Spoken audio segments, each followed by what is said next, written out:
The 2011 NFL lockout was a contentious, hard-fought labor war with many casualties, one of which was nearly the Juggernaut Index. It ain't easy to compile meaningless rankings of teams under any circumstances, but to do it in a locked-out year with trades and free agent signings on hold? Well, that seemed impossible, even more pointless than usual.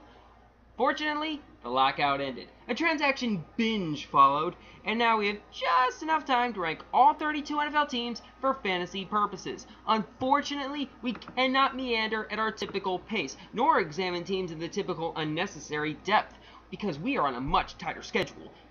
Last year's first Juggernaut entry was filed on June 28th. This year we're kicking off the series within a month of the regular season opener. So here's the plan. We are knocking out 8 teams per week, 4 at a time. In video posts that will be entirely too long, but thankfully it's not as bad as the 06-07 Juggernaut Index when Yahoo Sports covered the entire league in 2 monstrous columns, going from 17 through 32 one week and 1 through 16 the next. Hopefully next season we will return to our 1 team per post format. Thank you as always for your unwavering support. We open this year's index at the bottom, where a terrible quarterback has predicted great things for his miserable team. Starting out at number 32, the Washington Redskins. First of all, look at that f***ing picture of Rex Grossman right there. If that doesn't get you fired up for some fantasy football, then I don't know what will. Woohoo! Sign up for another league, you chumps. Let's do this thing. Secondly, it looks like Rex may have added a few dozen pounds, mostly in the face and chins. But hell, that's why they have training camps. So large living men like Rex Grossman can work off the excesses of February through July. By the end of Camp Shanahan, that dude will again be a machine. Rex has some big plans for the 011 Skins, and a tiny little thing like conditioning won't stop him, and I quote, "We're just waiting in the wings, ready to take over the NFC East. Nobody's talking about us. That's right where we want to be." You look at us from top to bottom out here, there's a bunch of great players. We don't need people saying we're the best right now, but when it's all said and done, I really feel like this team's going to win the East. Yeah, okay, fine. We could go through the trouble of matching up Washington's depth chart to those of Dallas, New York, and Philadelphia if anyone thinks that's necessary. But no one does, because the Redskins don't offer much. Rex closed the 2010 season with a decent little 3-week fantasy run, though he was as sloppy as ever with the football, with 3 fumbles lost and 4 interceptions. Grossman actually still needs to fight off John Beck for the starting gig, which is somehow a sad statement for both players as well as the team. Quick little side note, the Shanahans love them some John Beck. Santana Moss is coming off of a terrific season, 93, 1,115, and 6, and he remains a reasonably safe middle-tier fantasy wideout, but he's surrounded by unimpressive veteran talent. Anthony Armstrong, Jabbar Gaffney, Dante Stallworth. Tight end Chris Cooley is the next best weapon in the receiving core behind Moss, but he's still battling knee issues. Fred Davis steps in if Cooley is sidelined. Rookie receiver Leonard Hankerson can't catch a thing on the practice field apparently, so it's tough to hype him. Too much has already been written about the Skins' backfield, which features no one you're excited to draft unless you're a late-round rookie fetishist, which, of course, many of you are. Tim Hightower was acquired via trade with Arizona, and he's clearly going to play unless fumbling issues remove him from the equation. Hightower is great in blitz pickup and a capable receiver, if not a flashy runner. Presumptive starter Ryan Terrain is already in mid-season form, which is to say he's injured. Not so seriously that anyone thinks he'll miss significant time, though. Nebraska rookie Roy Helu is everyone's sleeper back this year, because the names at the top of the Washington running back hierarchy just aren't too intimidating.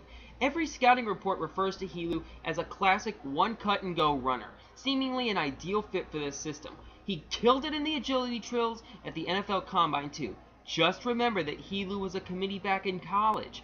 A guy who didn't pile up a lot of receptions, he only had 5 in 2010, and he doesn't profile as an every-down player in his first season. Evan Royster, another rookie, lurks at the bottom of the depth chart, along with Keelan Williams. Bottom line, don't think they're going to win the NFC East. But they might win Andrew Luck.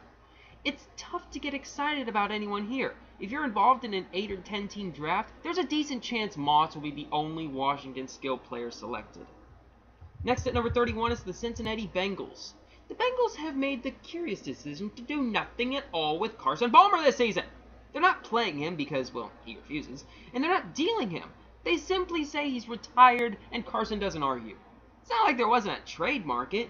Miami wanted him, Seattle probably wanted him with the Carroll connection, and Washington certainly could have used him, but instead he's out of the picture. It just doesn't feel like a proper preseason without all those ridiculous Palmer quotes about how impressed he is with various skill players who will never, ever play it down in the NFL. That man was pure camp sunshine, and now he's golfing. Shame. In Palmer's absence, there's a real chance that rookie Andy Dalton will be Cincinnati's starting quarterback in Week 1, with Bruce Gradkowski backing him up. That's the plan as of this writing. Dalton, of course, had a terrific career at TCU, completing 66.1% of his passes as a senior, throwing for 27 touchdowns and rushing for 6 more.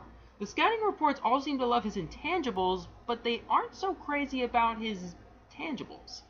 Rivals gives us this nugget. He often throws off his back foot, forces the ball into coverage, makes some boneheaded decisions, accuracy diminishes beyond 15 yards. Back at TCU, he regularly faced lesser competition and he benefited from a solid O-line. Very limited upside.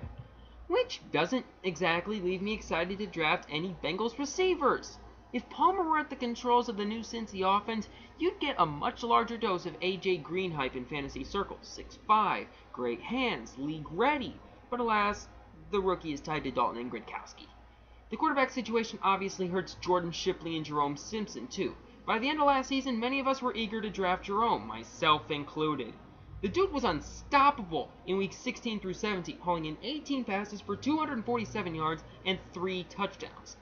The Bengals have a talented second-year tight end in Jermaine Gresham, a guy who quietly caught 52 passes as a rookie. This is a talented group of receivers even without Ocho, so let's hope the quarterbacks are at least competent. Cedric Benson will give you 24 carries for 70 yards each week whether you need it or not, and he visits the end zone occasionally. Benson broke the plane 6 times in 09 and 8 times in 10. There are no style points with Cedric, and he's not a reliable pass catcher, but he's demonstrated that he can handle a 300-carry workload.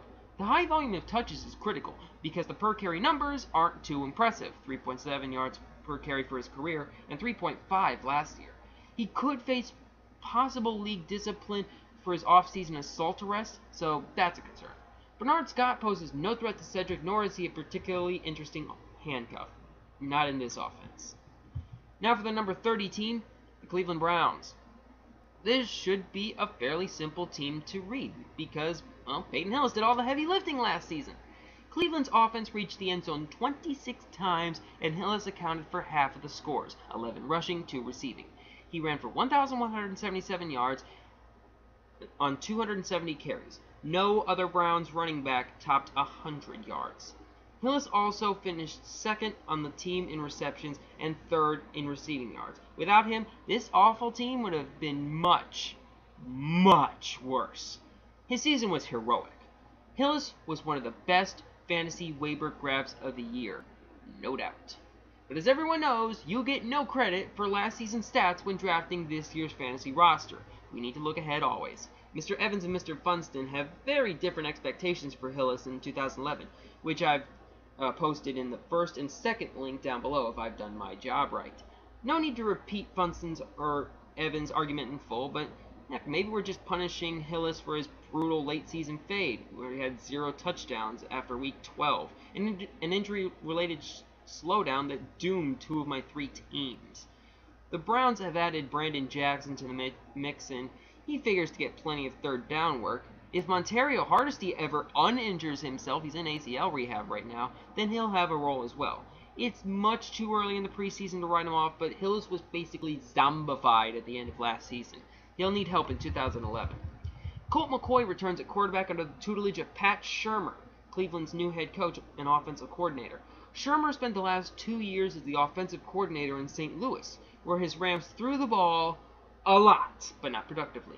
Sam Bradford put the ball in the air 590 times as a rookie, good for 3rd in the league, but also only good for 6.0 yards per attempt. And the horrible 09 Rams attempted 542 throws with 3 different quarterbacks. Under Shurmur, the Browns will run a West Coast scheme with a flawed quarterback and few, if any, playmakers. So we'll see how that goes. Rookie receiver Greg Little is a player with potential, though drops have reportedly been an issue in camp. He missed the 2010 season at UNC, ruled ineligible for accepting agent benefits, preferential treatment, and other stuff that would have seemed kick-ass when you were 21. Mohamed Massaquoi remains the number one receiver, at least in Mike Holmgren's eyes, though he's presently sidelined with a chip fracture in his left foot. Joshua Cribbs still lurks as a top-shelf kick returner and occasional gimmick option on offense. Brian Rubisky found the end zone in each of his final 3 weeks of last season, so he's no doubt earned McCoy's trust. Tight end Ben Watson led the team in catches with 68 and receiving yards with 763, establishing new career highs. If the team context were better, Watson could be interesting, but the team context is lousy. The Browns did not pile up points or yards last year, and this year's group isn't discernibly better, just healthier. Plus, they're learning a new system with a first-year head coach. If you keep your expectations low, you won't be disappointed. And finally, the last one for this video, number 29, the Carolina Panthers. Wow. Was this a bad offense last season? Just, whoa. Check out the team's stats. Just plain awful. The Panthers scored 12 points per game last year, averaging just 258 net yards. They ranked last in the league in passing touchdowns, and next to last in rushing touchdowns. The team's leading receiver, Steve Smith, finished with only 554 yards. Carolina's quarterbacks threw 21 interceptions. The Panthers have a new head coach for 2011, Ron Rivera, seen here, an awesome hat, and a new offensive coordinator, Rob Chudzinski. This is clearly a transitional year for the team, and they're breaking in a new quarterback, Heisman winner Cam Newton. Most of you are familiar with Newton's history, obviously. He put up ridiculous numbers at Auburn last year, passing for 30 touchdowns and rushing for 20, gaining 2,854 yards through the air and with a 66.1 completion percentage and 1,473 on the ground. The guy can run, a trait we generally like in a fantasy quarterback. His transition to the pro game won't be easy. He worked almost exclusively from the shotgun in college, directing a run-first, run-second offense. But there's little doubt that we'll see him early in the year in Carolina, even if Jimmy Clausen starts. The man has some long-term fantasy potential, and his highlights are of the highest quality. Derek Anderson found his way onto the Panthers depth chart too, so some of you will recall that DA had his lone useful season with Chudzinski as his offensive coordinator back in 07. So if you're drafting an 07 fantasy league anytime soon, you should totally take Derek. Otherwise, no. Carolina did an impressive job retaining key veterans who were expected to take their talents elsewhere, notably Steve Smith and running back DeAngelo Williams. Fantasy owners might have preferred to see DeAngelo land with a new team, if only to clear a path for Jonathan Stewart to receive a full workload. That didn't happen though, so we're back to the same committee running game we've seen in prior seasons. Well, okay, maybe not exactly the same. It sounds like Chud will deliver a more inventive attack than we've seen in recent years, getting Williams and Stewart on the field together more frequently, installing a few special packages for uniquely talented players, maybe breaking out some Wildcat. Stewart is apparently as healthy as he's ever been in camp, so that's encouraging. Mike Goodson was one of the few bright spots for Carolina last year, topping 100 scrimmage yards in week 10 through 12, but he's well behind Williams and Stewart in the hierarchy. The Panthers acquired Greg Olsen via trade with Chicago, and you should expect the new offense to be relatively tight end friendly. That's a Chudzinski specialty. Jeremy Shockey is also in the mix as well, so the team is well stocked in U of Miami tight ends. Still, Smith remains the top option in this low-yield passing game, and he's dealing with his usual camp injury, but it's not believed to be serious. Second-year receiver David Geddes is currently sidelined with a knee injury, so Brandon LaFell gets a bump up in the depth chart, and Legadou Nene will compete for targets too. You know, for a team that was unwatchable last year, the Panthers have some interesting pieces. Let's just hope for some tolerable quarterback play.